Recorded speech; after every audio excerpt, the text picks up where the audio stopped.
The Sam and Rose Stein Institute for Research on Aging is committed to advancing lifelong health and well-being through research, professional training, patient care, and community service.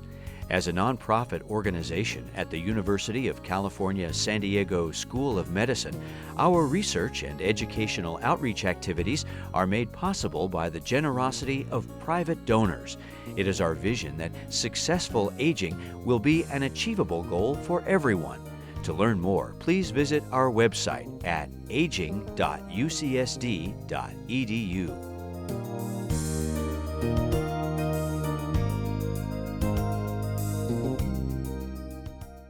All right, let's get started. Good afternoon, everyone, and thank you for choosing to spend your time with us this afternoon. It really is wonderful to see that we have such a highly engaged community here in San Diego, and now that we're virtual, even beyond San Diego, who are really interested in the research that we're doing. Danielle, I appreciate the introduction. I'm delighted to be working with you and others involved with the Stein Institute for research on aging. So my goal for this seminar for the next 45 minutes or so is to provide a broad overview of gerontology research, including some of my own perspectives of what our goals can be or should be. I'm going to introduce some new concepts, including the Geroscience hypothesis. Some of you may have heard this term before, and that's what brought you here. Or maybe you haven't heard this term before and you're joining us to learn more. I'm also going to review some of the work being undertaken by my team and how we hope to contribute to the field in efforts to promote healthy aging. So with that, I'm going to start off by sharing our goal. So what I have here is a lifespan curve for a population, no specific population. What we have is the age of this population on the x-axis, and health of this population on the y-axis. And as we would predict, health generally does go down with advancing age. And when health goes down to 0, where this hits the x-axis, represents the lifespan of this particular population. So I'm sure that many of you are probably familiar with research that's going on to try to maybe delay aging or increase lifespan. And the results of that, can be depicted by this red line shown here, indicating a lifespan extension. Another goal of many in our field, particularly those who are engaged in clinical research, is maybe less focus on extending lifespan, but instead is focus on improving health so that health at any given age is increased. So this goal is depicted by this green line. Now, as we're continuing to learn more about how the processes involved with aging and the processes involved with diseases are intertwined, this presents us with the exciting possibility of extending both health span and lifespan. And that's represented by this purple curve. Many of us do believe that this is an achievable goal. And for the purposes of this talk, I'm going to refer to this extension of health span and lifespan as healthy longevity. So, one of my favorite parts of my job is really getting to know the community and the people who are interested in our research. I'm always eager to gain your insights and to learn from you and to better understand your own interests. But since we're not meeting in person today, what I've done is to prepare just a couple of polls that you can fill out in real time, and we'll give you a minute to put in your answer, and then we'll look at the results. And please keep in mind that there's no right or wrong answer to these questions. It's just a simple way to help us get to know one another a little bit better. So here's my first poll. So knowing you guys are an engaged audience, I'd like to understand, what you believe are the primary factors that contribute to healthy longevity. So please select one. Danielle can go ahead and launch the poll. Do you think it's A, genetics? Is it your environment? Is it nutrition? Is it lifestyle? Or maybe it's something that's not on this list, then you can select other. So I'll give you a minute to go ahead and fill that out. All right, so it looks like a lot of you indicated that lifestyle is a contributing factor to healthy longevity, 44%. Second is genetics, 26%. nutrition at 17% of you, environment at 6%, and then there's another 6 of you that said others. I wish we were in person. I'd love to know what some of your thoughts are on that. So it's very interesting. Thank you for sharing. Indeed, there are, multiple factors that contribute to healthy longevity, and I think the important thing to keep in mind is that all of these have a cumulative effect. And with time and accumulation, this is something that's particularly important for the aging process and for healthy longevity. So what I'm going to do in the next few slides is provide you with some of the interesting examples of how we're learning about how these factors contribute to healthy longevity. So let's go ahead and start with genetics. I know a lot of you chose this one. I think some of the most interesting things we're learning about the role of genetics in healthy longevity comes from research being done on centenarians. These are people who are living to 100 years and older, and people who live in blue zones. These are regions of the world that have exceptional longevity. What we're finding is that centenarians do have protective genes. They're resilient. And these genes seem to delay aging and offer some protection against age-related diseases and conditions. However, I think an important thing to consider is that research also shows that genes account for less than 1/3 of your chances for surviving to age 85. And this is true for genes that are linked to various age-related diseases as well. So I think that gives a lot of us hope for other things that we can do to promote healthy longevity. So next, let's talk about nutrition. Of all the nutritional factors and interventions, I think one of the things that keeps coming up as being really associated with healthy longevity is a Mediterranean diet. So Mediterranean diets are high in healthy fats that come from sources like fish and avocados and olives. And this has been associated with improvements in insulin sensitivity, your lipid profile, blood pressure, and also lower inflammation. Now, the opposite of the Mediterranean diet is, of course, the Western diet. And this is one that's associated with obesity, cardiovascular disease, hypertension, diabetes, and high cholesterol. Now, it turns out it's not just what you eat, but how much you eat also matters. And I think a really good example of this was a study done a few years ago now by a group at University of Wisconsin, where they took rhesus macaques, and for 20 years, they compared rhesus macaques who ate their normal diet, and then half of them had caloric restriction, a 25% caloric restriction. And what they found was that after 20 years of caloric restriction, these animals looked quite different. So the animals who ate what they wanted are shown here in A and B. You'll see that they're losing some hair, maybe have some signs of kyphosis. But if we look at those that were calorically restricted for 20 years, you see that they look much younger. I'm noticing they look a little bit angrier too. So I don't know what that means as far as a caloric restriction, but I think it's very clear that this does seem to promote healthy longevity. The next factor I'd like to talk about is environment. So I noticed not many people chose this one, but environment, refers to the geographic location where we live and all of the things that we're exposed to or have access to because of where we live. So this also has an impact on healthy longevity. And to show you an example of this, I chose a study that looked at longevity across China. So here's a map of China.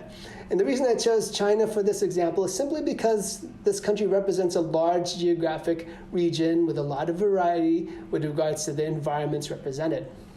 So what this graph is showing us is the distribution of regions with high human longevity. And this was done by looking at the ratio of older adults over 85 versus over 65 across these various regions. So regions that are redder have higher predominance of people over 85, and those that are blue have relatively lower longevity. And I think what you can already see is there's a distinct geographic distribution of the places with high rates of longevity, and these do tend to be more coastal areas. I think what's interesting is that these researchers then examined various environmental characteristics across China, and they saw a number of interesting associations. So please keep in mind that these are just associations. They don't necessarily reflect causation, but I think there are some interesting patterns.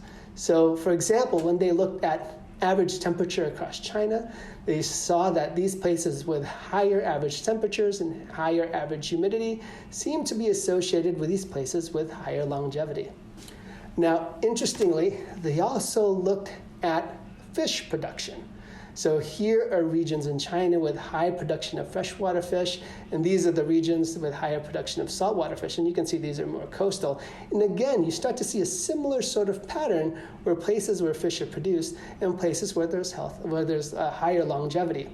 Now, looking at the converse of this, they also looked at places with higher meat production, and they found an interesting pattern, which was pretty much the opposite of what we were seeing with longevity. So a lot of regions in red up here, which are blue with regard to longevity. So again, interesting associations. Now, let's talk a bit about lifestyle. So researchers at the Stein Institute have been interested in this in lifestyle and its effects on healthy longevity for quite a while. And what I'm showing you here are pictures that are taken from a region of Italy called Cilento. This is a region in southern Italy. What's interesting about this region is that this is actually where the Mediterranean diet was first described, but also really it's a place that's reflective of the Mediterranean lifestyle. These regions are coastal, adjacent to mountainous regions, so people are walking up and down these small towns. People are growing their own food. This is one of our participants showing us the figs that he's growing. Here are some of the fruits and vegetables coming out of his garden, but also associated with lifestyle, and I took these pictures myself, is this sense of community that they have in this region. And we definitely felt very welcome as researchers visiting this beautiful region of Italy. So often when I give these public lectures, the question of what's the most important factor comes up. And to be honest, I often try to avoid this question. And I would suggest, you talk to your physician or better yet, your geriatrician about, what are the factors that are most important for you. However, last year, an interesting study did come out from Osaka University where they looked at almost 50,000 individuals across Japan. And what they found, looking at data from this population, is that lifetime gains were highest for reduced alcohol intake, not smoking, losing weight, and interestingly, increasing sleep. So these factors were associated with a 6-year increase in lifespan in Japan. Now, more recently, a different way of looking at this question has led to an exciting new area of aging research. And this starts with the very basic concept that aging is the single strongest risk factor for major chronic diseases and functional decline.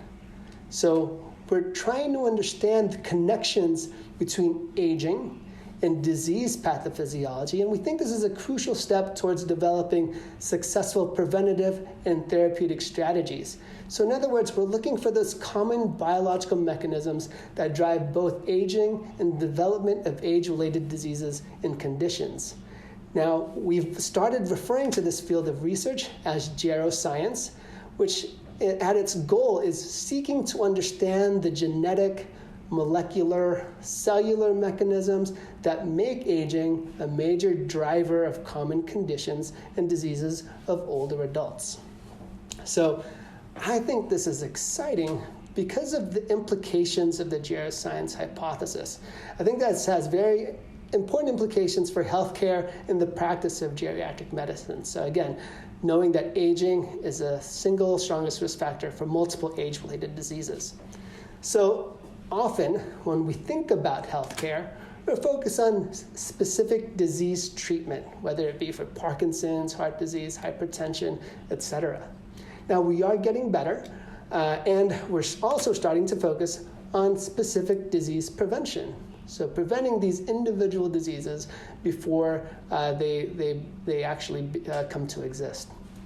However, the implication of geroscience is that if we can somehow slow the aging process, then we can prevent multiple, if not all, age-related diseases and conditions at the same time, with even potentially a single therapeutic strategy.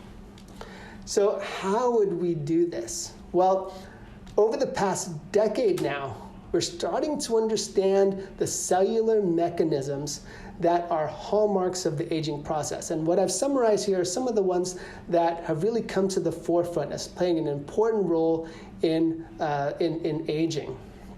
So you'll see that there's a number of these, including oxidative stress, inflammation, senescence. Some of these you've probably heard of. Now, in my own laboratory, we have a major focus on mitochondria, this area here, as a common mechanism linking aging and age-related diseases. Now, based on the Geroscience hypothesis, we're now starting to go beyond identifying how mitochondria differ based on age and disease burden. And our trainees are really now focused on identifying the actual molecules that drive mitochondrial function and potentially discovering molecules that can target mitochondria for therapeutic purposes.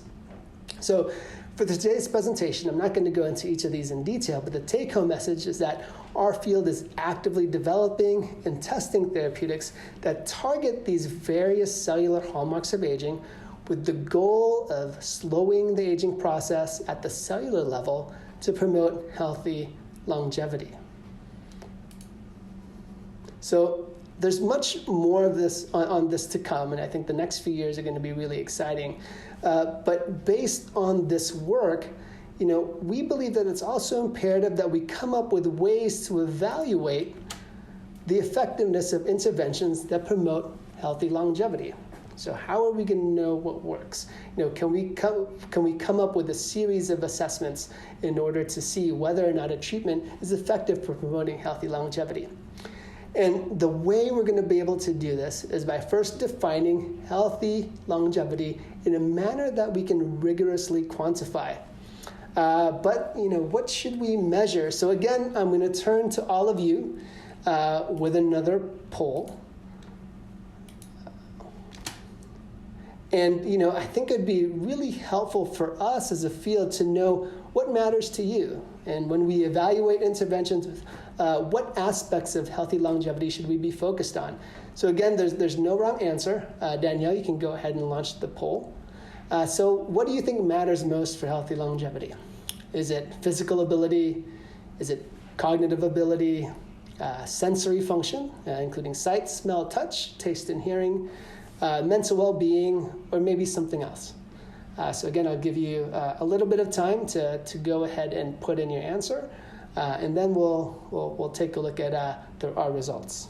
Well, I see, I guess, pretty equal interest in physical ability, cognitive ability, and mental well-being as being important for healthy longevity, and I really appreciate your input here. All right, so again, our goal is to be able to define health span, and what we're doing is we're doing this in a function-based manner, and what we want to have are quantifiable and measurable outcomes related to physical health, cognitive health, sensory health, and mental health, knowing that all of these contribute to functional independence and quality of life with advancing age. So in the next few slides, what I'm going to show you are some of the outcomes and measurements that we utilize in our research and in my lab in order to try to define health span among older adults. So let's start with physical performance. And all of the examples I'm going to show you are going to show me doing the assessments. I do like to be the first guinea pig of all of my own studies. So one of the first measures of physical performance that we look at is gait speed, including fast gait speed and usual gait speed. And I'll talk a little bit about that in a bit. We're also interested in measuring strength, both leg strength using this Biodex machine and grip strength using this handheld dynamometer. In addition to strength and gait speed, we're also interested in cardiorespiratory fitness. So this is what's called cardiopulmonary exercise testing, where we're focused on a measure called VO2 max, which is generally regarded as an excellent indicator of cardiorespiratory fitness. Now, when you come to our lab to do these assessments, I want to share that we do prioritize safety. We have an excellent team of exercise physiologists and physicians who oversee these tests, and we also have age and ability appropriate measurements, age and ability appropriate exercises to deliver to you. In addition to this testing, we do a short physical performance battery looking at other factors that play a role in physical ability, such as balance, again, more gait tests, and also your ability to stand up from a chair. Another aspect of physical ability is activity. So some of our participants are given actigraphs that allow us to monitor rest and activity cycles. So here is data from 1 week where we're monitoring activity throughout the day. So this is Thursday all the way to Wednesday, and you can see those periods of time when our participants are most active and also when they're sleeping. After that, we're also interested in body composition. So our participants will undergo dual X-ray absorptiometry or DEXA scans to look at bone mineral density, also body composition, looking at the difference between lean mass and fat mass, for example. We're also interested, of course, in your muscle, in particular muscle composition, the size of your muscle, the adiposity of your muscle. So here's one of my grad students who's doing a muscle ultrasound of my vastus lateralis. Now, with regard to cognitive abilities, we deliver really a whole host of different brain games to test how good your memory is, and we're actually interested in multiple aspects of your memory, not just one. So these are tests we deploy using an iPad system. I noticed not a lot of people chose sensory abilities, but these are actually really important. So it turns out that your ability to identify odors is really predictive of trajectories of health and is predictive of long-term changes in cognitive ability. Same goes for hearing as a sense that seems to be linked with long-term trajectories of health. We also measure, of course, visual acuity, since this is certainly a sense that we all want to preserve. I'm really pleased to see how many of you chose mental well-being. So this includes outcomes that are related to your quality of life, social connectedness, also things like loneliness and wisdom. And those of you who have been engaged with the Stein Institute and this lecture series for a while will be familiar with these topics. And really, if you'd like to learn more, I encourage you to look at some of the previous work from the Stein Institute, including prior presentations from this lecture series. Now, what I'm hoping is that at this point, you're feeling encouraged by this talk and the fact that there's many of us who are dedicated to this work. However, you can probably appreciate that the study of aging and aging itself is incredibly complex. And that's really the reason why we have all these different measures and outcomes that I've shared with you. Now, a consequence of this complexity is that evaluating interventions that are meant to promote healthy aging could take a long time. There are just so many things to measure. In addition, it's going to take some time to find out which of these interventions actually impact human longevity. But what I'd like to share with you are some of our efforts to accelerate clinical research into promoting healthy longevity. We all want answers soon, not 50 years down the line. So one of the ways we're doing this is by developing biomarkers that report on biological age. So biological age refers to differences in overall health status among people with the same chronological age, which is dictated by the date on your birth certificate and can't be changed.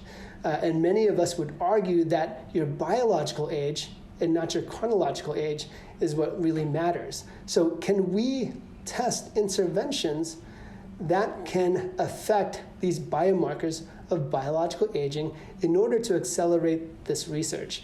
And this is, when I think the development of biomarkers can really play a role. Now, just as a sidebar, I was at a series of conferences in Israel about a month and a half ago. I gave some presentations on healthy longevity and aging and some background on what's going on in our field. But it was during one of the dinners at this conference that a group of us scientists got into some interesting conversations that were not really about science, but were about what we think our contributions have been so far. What's the thing that we think we've done that actually is making a difference? And when I started to think about this a bit more, I really didn't have a clear-cut answer that evening. But as I thought about it after I came home, I think one of the things that I'm really excited about and proud of as far as the work that my lab has done boils down to this one very small publication that we published, almost 10 years ago. And this is a very short paper, just 5 pages. And what we found in this research is that we could look at blood cells, and that by measuring things in these blood cells, we could see that these measurements were associated with how fast community-dwelling older adults walked. So you might say, that's interesting. So you have a blood test that can predict how fast someone walks. Well, it turns out that how fast one walks, one's gait speed, is one of the things that's most predictive of morbidity and mortality in older adults. We think of it as a very strong indicator of one's biological age. So what we're seeing here is really the potential that we have a blood test that can measure biological age. So, what are we actually measuring here? So again, I've already mentioned to you that our lab is interested in mitochondria and mitochondrial dysfunction. I think among the cellular hallmarks of aging, this is the one that is most widely accepted. So what are mitochondria? So mitochondria are organelles, shown here, within your cells that are responsible for generating cellular energy. You've probably heard of mitochondria. They've got a lot of attention in recent years and are often referred to as the powerhouse of the cell. I think we can all agree that energy is fundamental to life. And our cells need energy to function, to build, and in some cases even regenerate. And just to underscore the importance of mitochondria, 90% of the oxygen we inhale and the nutrients that we eat, like carbohydrates, are utilized by mitochondria in order to make this chemical energy, which is a molecule called ATP. So we very literally eat and breathe for our mitochondria. Now, it turns out mitochondrial function does decline with age, which means that it becomes less efficient at making this cellular energy, less efficient at making ATP. And what we've found is that mitochondrial dysfunction underlies many age-related diseases. So let's not focus on what the individual measurements here are. These are just 5 different measurements of mitochondrial function, and we perform these measurements on older adults, representative of having normal cognition, mild cognitive impairment, and dementia. And we found that across these measurements, there's a decline in mitochondrial function even among people of similar ages. So again, supporting that idea that here we have a blood test that's indicative of biological aging. So since our initial papers came out, we've really expanded this work to include research into Alzheimer's disease, heart failure, and physical ability and frailty. So we've been performing these tests on frail older adult patients, older adult athletes, community-dwelling older adults, and also our most successful agers. Now, this is just one biomarker, potential biomarker of biological age. And again, since there are so many hallmarks of aging that have been identified, I think some of the most promising biomarkers of biological aging are, again, that report on some of these individual factors. So, in addition to supporting research, evaluating interventions to promote healthy longevity, I think there are also a number of other applications of biomarkers of biological aging. And I just want to take a few moments to tell you about some of these other applications. So one of the questions that my lab is really interested in is whether these biomarkers of biological age can be utilized for advanced precision healthcare for older adults. So some of the types of questions that we've been asking include, topics related to patient safety.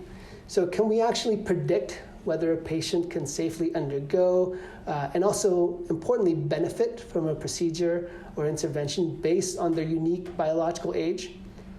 We're interested in utilizing this outcome to improve patient outcomes. So can treatment actually be personalized based on an individual's unique biological age? We believe there's applications related to disease prevention. Can we find antecedent age-related biomarkers that we can recognize so that we can employ preventative strategies before disease symptoms arise? And we're also interested in utilizing these for monitoring. So can we use age-related biomarkers to track disease progression or to track responses to intervention?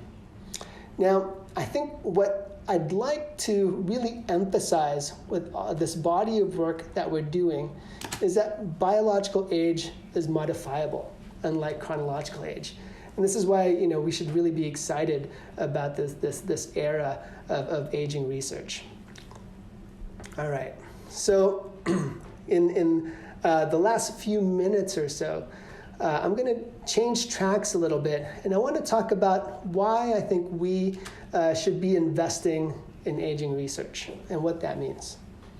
Now, I'm sure many of you are aware that our population here in the United States is changing. Like back in the 1960s, there are a lot more younger people than older adults in the US population. But it's predicted that by 2060, this pyramid shape of our population is going to look more like a pillar, where we have a lot more representation of older adults. This is probably due to a few reasons. One is, the baby boomers are getting older, and also healthcare is improving. It's been predicted that for the first time in U.S. history, and probably by 2024, older adults are going to outnumber those in our population who are under 18 years old. This is something that we should be prepared for.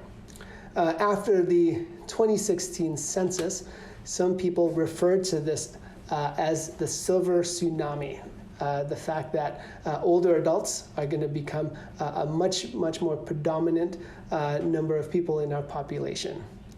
Now, in response to these changes in our population, what is our national investment into biomedical research on aging? So what I'm going to show you is what's going on at the National Institute on Aging.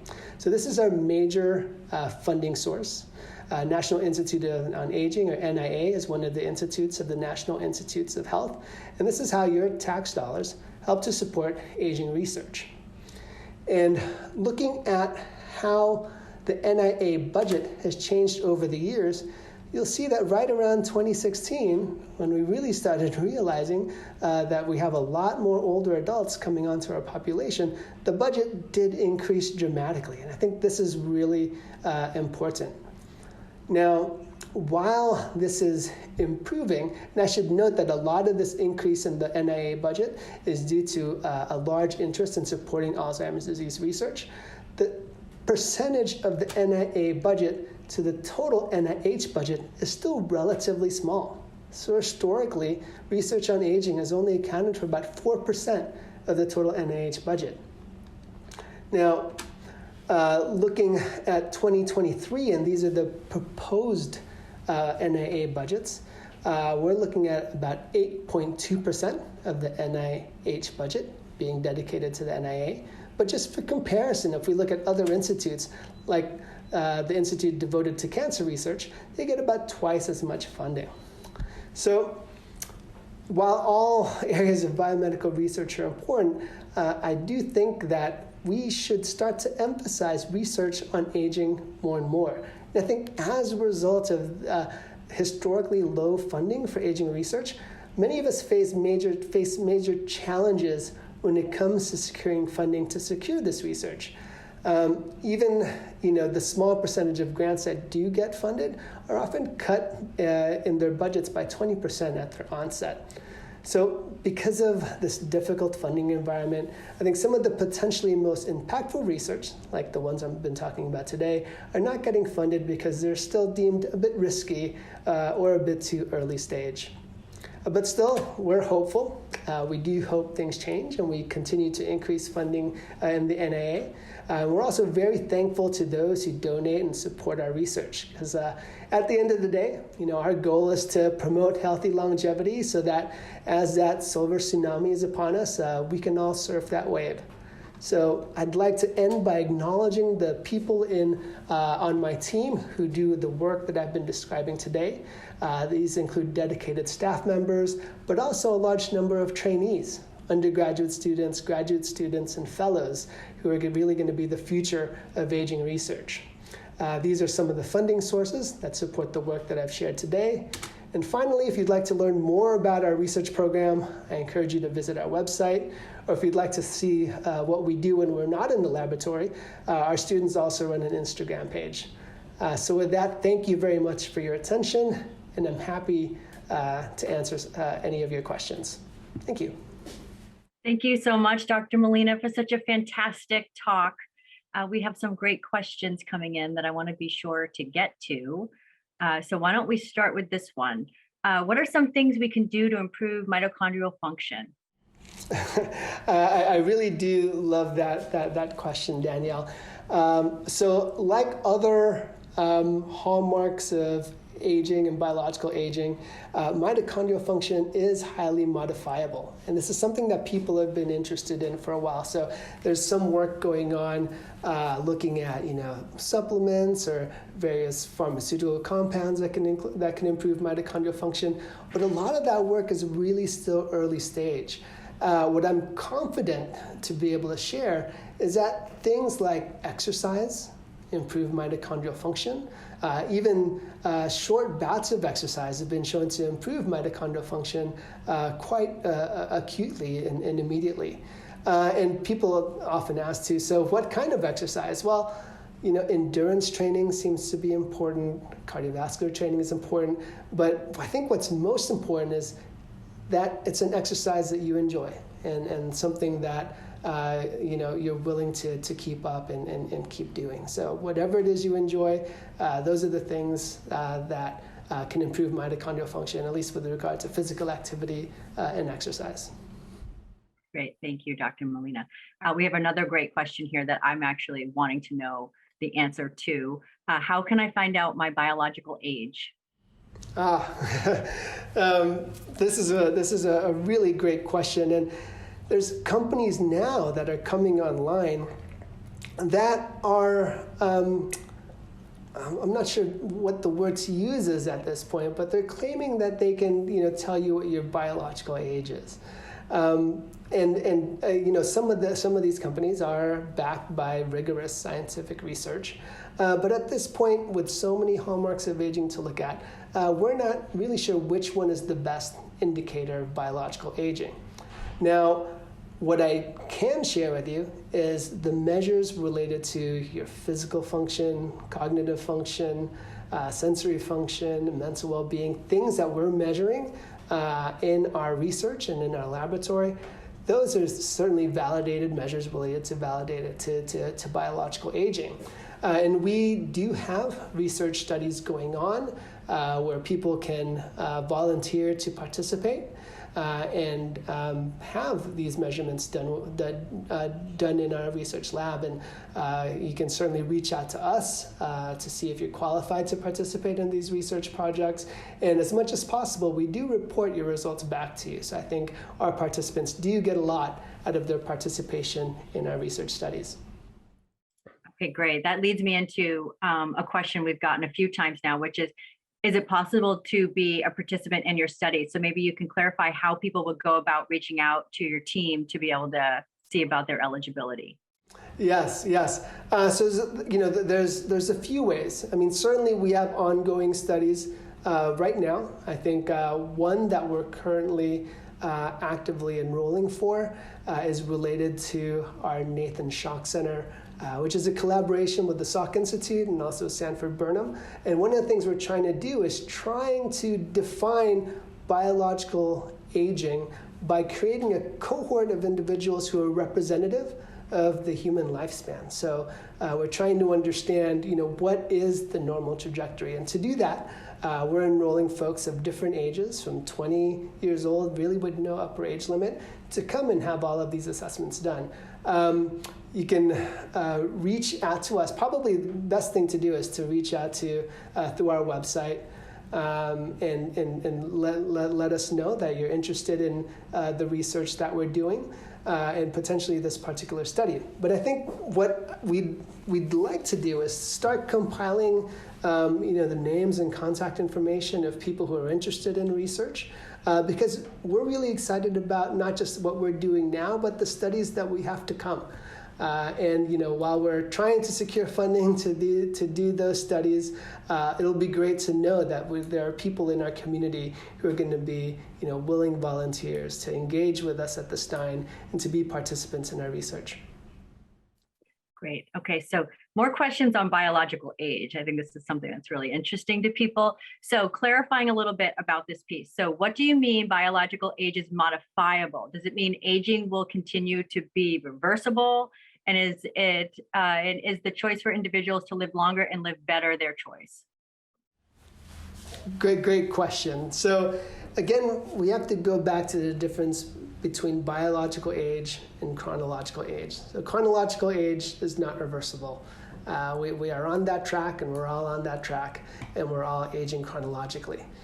But I think we can all appreciate that people with the same chronological age do not have the same biological age. We all know individuals out there that are in their 70s or 80s that biologically are very young and are very active, and we have a lot to learn from those individuals.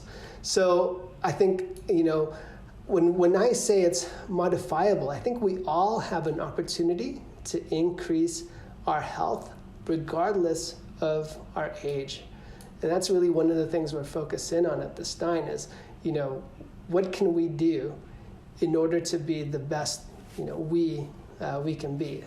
People often ask me, how do I measure biological age? And we got that question already. I think the simplest answer is, tell me how you feel. How old do you feel? And I think that in and of itself is really indicative of your biological age. And, again, healthy lifestyles and things like that are all things that can improve our biological age regardless of our chronological age. Great, thank you. We have so many great questions here. Another one, how does access to healthcare influence longevity? Certainly, when we think about the impact of environment, I think one of the things that's really interesting is the impact of the neighborhoods that we live in. And I think there is really good data out there showing that some of the things in our neighborhoods that impact our access to healthcare, that impact our mobility, that impact really generally our access to various resources, all have impacts on things that are related to healthy aging. So things like quality of life, even things related to our physical abilities. So I think it's not just access to healthcare, but access to resources in general that are important. This is a topic that we're really hoping to dig into more in the upcoming year. We have some interesting collaborations with folks that are looking at the impacts of neighborhoods on healthy aging. And this is the sort of research that can really lead to important policy changes to understand how it is that we as a society can impact healthy aging, even at that neighborhood environmental scale. That's great. Thank you so much. Okay, here's another question. Could it be that the accumulation of chronic disease factors takes years to develop, and so aging doesn't lead to disease, but poor lifestyle choices accumulate and manifest in later years? That's an excellent question. So again, I think what this is pointing to is what we're realizing as far as the intertwining of biological processes that drive aging and that drive age-related diseases. So I'm going to use mitochondria as an example.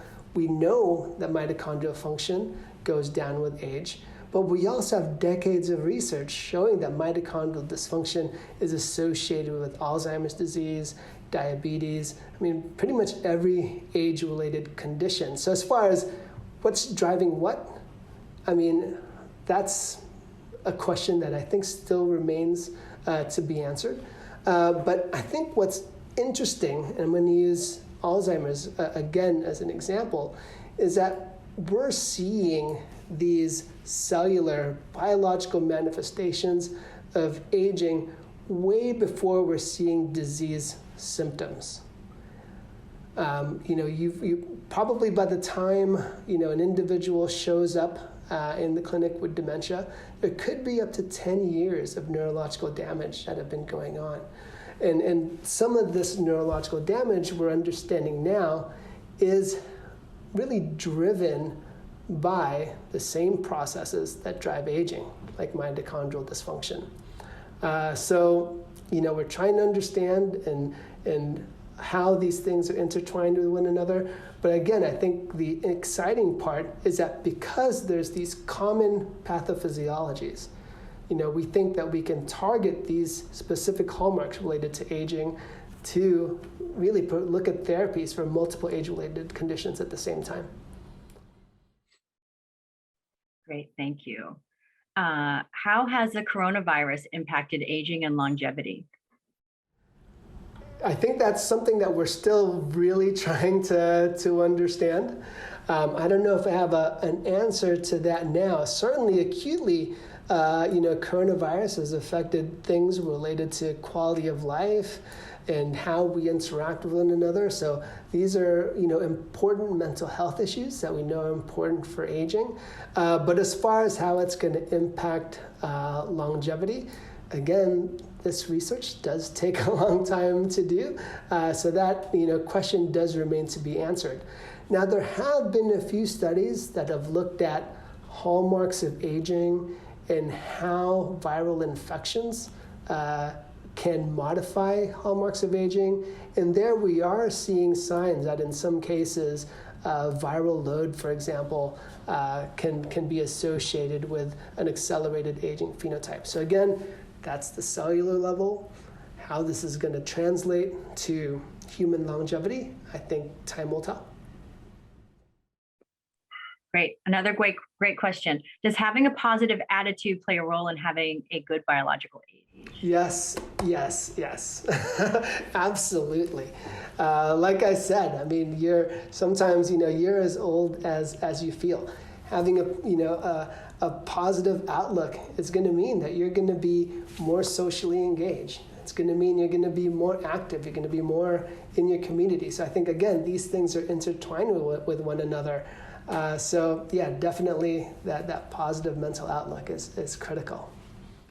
Great. And this might speak a little bit to the work we did in Cilento. Is research being done on different approaches to nutrition and diet in terms of longevity, for example, whole food or plant-based diets versus Mediterranean diets, et cetera? Yeah. So there's a lot of research into this area. I'm glad you mentioned Cilento. And I think what's interesting is exactly what this question is pointing to, is that we're becoming more interested in the impacts of whole diets, whereas really there's a lot of previous literature on individual dietary components, right? So, is this, and that's pointed to, maybe certain foods we should eat that are good for you, things like that. But I think what's more important is looking at diet kind of as a whole and looking at, places, like the Mediterranean where diets seem to be an important factor for exceptional longevity in those places. To be honest, research into individual nutritional factors is easier to do. But some of the research looking at whole diets is a bit more complex, but we are actively trying to understand the impact of whole diets. Great, thank you. We have time for about 2 more questions. What is the current thinking about allostatic load as a measure of wellness and disease? That is one of the, potential biomarkers of biological age that some groups are looking at. So I think I'll say it's on the list of things that we're evaluating. So I'm part of a network that's sponsored by the National Institute on Aging, where they actually have a number of us around the United States who are all developing biomarkers of biological aging in our individual laboratories. And with the help of the NIA, they're really making us work together to start comparing and contrasting how our different biomarkers compare to one another. So that is one of the biomarkers that's being evaluated. I think what we're seeing is a lot of these are, interrelated as well. So it turns out that, one aspect or one hallmark of the aging process also plays a role in other hallmarks of the aging process. So yes, that is on the list of things being currently evaluated. Great. And what countries have the longest average lifespans? So I remember Dr. Allison Moore had this question in one of her polls when she did this public lecture. And if I remember correctly, the answer is Japan. Bingo. Yay. Oh, she just put it in the chat too. She did. Okay. Awesome. That's great. Okay. And then we'll do one last question. In your view, is age best viewed as a disease to be cured or a natural part of life to be improved? So I've seen this debate play out in our field, whether aging is a disease or not. I personally do not think it is a disease. I think it's a natural part of life that is a beautiful part of life. I think it makes us appreciate life even more. When it comes to, the practicality of whether or not we should think about aging as a disease, some of that boils down to, hey, if we're going to have therapeutics in the future that are going to target the aging process, well, in order for the FDA to approve a therapeutic, that therapeutic has to be linked to a disease. So, I don't think it's a disease, but hey, if it's going to help advance kind of some of these efforts and the acceptability of new therapeutics that target aging at the FDA level, call it what you wish. But great, fantastic. Well, thank you so much, Dr. Molina, for such a fantastic talk. I really appreciate your time, and I really appreciate all that you do to move the field of aging and healthy aging forward. We're so blessed and fortunate to have you here at UC San Diego. Thank you to all of the guests who showed up tonight to see this talk. We're so grateful to have this great community. If you want to learn more about what we do at the Center for Healthy Aging and the Stein Institute, you can go to aging.ucsd.edu. You'll find out more about our research, our community outreach, and ways to support our work and donate. In the meantime, I want to thank the great UCTV team that were here tonight helping to get the tech support, and our wonderful Stein staff members, Sasha and Paula, who helped make all these things happen. Thank you all. It was great to have you tonight. Thank you, Dr. Molina, and have a great night.